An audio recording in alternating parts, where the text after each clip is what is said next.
বসবাসকারী গোপালগঞ্জবাসীদের জন্য সাবধান বাণী আছে, কারণ এদের হত্যা করা হতে পারে।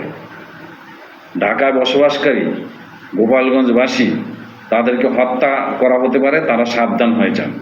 ফেসবুকে সকলের সামনে দিয়ে এই ধরনের কথাবার্তা কিন্তু ঘুরছে, আমরা দেখতে পাচ্ছি যে সামাজিক মাধ্যমে, ফেসবুক এবং অন্যান্য সামাজিক মাধ্যমে এই কথাটা কিন্তু খুব ঘুরছে যে ঢাকায় বসবাসকারী গোপালগঞ্জবাসীকে হত্যা করা হতে পারে।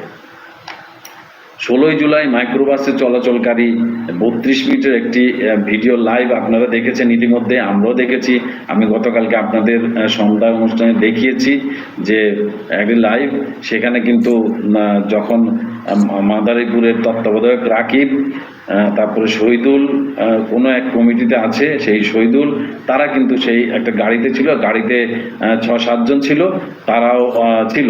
তারা গাড়ির ভিতর থেকে সেনাবাহিনীকে গুলি করার জন্য কমান্ড করছিল, নির্দেশ দিচ্ছিল, এই গুলি করেন না কেন, এখনই গুলি করেন, এখনই গুলি করেন। তারা বলছিল একটা লাশ পড়লে 10টা লাশ ফালাবেন, হ্যাঁ, এই ধরনের কথাবার্তা বলছিল। এবং তারা বলছিল লাশ চাই, লাশ, এবং আপনারা গুলি করেন না কেন, আপনারা আমাদের দিকে তাকায় তাকায় হাসছেন, হ্যাঁ, এইভাবে বলছিল।